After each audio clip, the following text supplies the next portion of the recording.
Hello my dear students, welcome back to my channel life in law. তো আজকের এই ভিডিওতে আমরা ইন্ডিয়ান পার্লামেন্টের কনস্টিটিউশনাল প্রভিশনসগুলো নিয়ে আলোচনা করব। তো চলো শুরু করা যাক আজকের ভিডিওটি। Every Democratic country has three organs of government, অর্থাৎ প্রতিটি গণতান্ত্রিক দেশের কিন্তু সরকারের তিনটি অর্গান বা অঙ্গ রয়েছে। These are legislative organ, executive organs and the judiciary. এবং এগুলি হচ্ছে লেজিসলেটিভ অর্গান অর্থাৎ আইন বিভাগ, এবং এক্সিকিউটিভ অর্গান অর্থাৎ শাসন বিভাগ, এবং জুডিশিয়ারি অর্থাৎ বিচার ব্যবস্থা বা বিচার বিভাগ। In India the parliament is the legislative organ of the union government, অর্থাৎ ভারতের আইনসভা বা পার্লামেন্ট হচ্ছে কেন্দ্রীয় সরকারের হচ্ছে আইনসভা। That means the parliament is suppose to make laws and pass budget for the union government. তো আমাদের এই পার্লামেন্টের মেন কাজ হচ্ছে ইউনিয়ন গভর্নমেন্টের জন্য আইন পাস করা এবং বাজেট পাস করা। Article 79 to 122 of the Constitution deals with the organization, composition, duration, officers, procedure, powers of the parliament.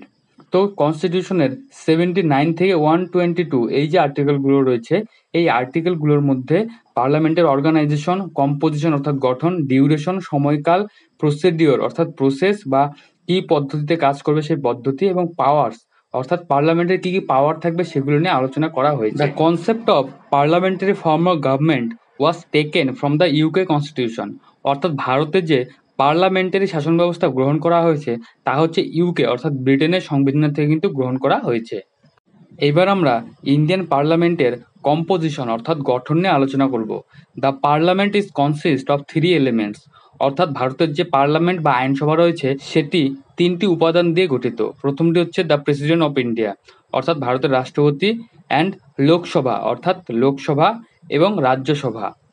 তো ভারতের প্রেসিডেন্ট কিন্তু ভারতের পার্লামেন্টের একটি অবিচ্ছেদ্য অংশ, আর লোকসভা হচ্ছে পার্লামেন্টের নিম্নকক্ষ এবং রাজ্যসভা হচ্ছে পার্লামেন্টের উচ্চকক্ষ। The maximum numbers of the Rajya Sabha is fixed and that is 250 members, অর্থাৎ আমাদের যে পার্লামেন্টের উচ্চ কক্ষ রয়েছে রাজ্যসভা, তার সর্বাধিক আসন সংখ্যা তার সর্বাধিক মেম্বার সংখ্যা হবে হচ্ছে 250 জন, এটি হচ্ছে সংবিধানে ফিক্স করা হয়েছে। And the maximum number of members of the Lok Sabha and that is 552 members, এবং আমাদের যে পার্লামেন্টের নিম্নকক্ষ লোকসভা রয়েছে সেই লোকসভার সর্বাধিক আসন সংখ্যা হবে হচ্ছে কত, 552 জন। এই দুটি কিন্তু ভারতের কনস্টিটিউশনে কিন্তু সংযুক্ত করা হয়েছে। তো আমাদের যে আইনসভা রয়েছে এই আইনসভার অংশ যেহেতু প্রেসিডেন্ট, তাই প্রেসিডেন্ট কিন্তু পার্লামেন্টের দুটি কক্ষে কিন্তু কিছু সংখ্যক করে সদস্যকে নিয়োগ করেন বা মনোনয়ন করেন। ঠিক আছে, so thank you for watching this video. এই ভিডিওতে আমরা শর্টে ভারতের পার্লামেন্টের কনসেপ্টটা নিয়ে আলোচনা করলাম। এর পরের ভিডিওতে আমরা এর কক্ষগুলো অর্থাৎ রাজ্যসভা এবং লোকসভা নিয়ে ডিটেলসে আলোচনা করব।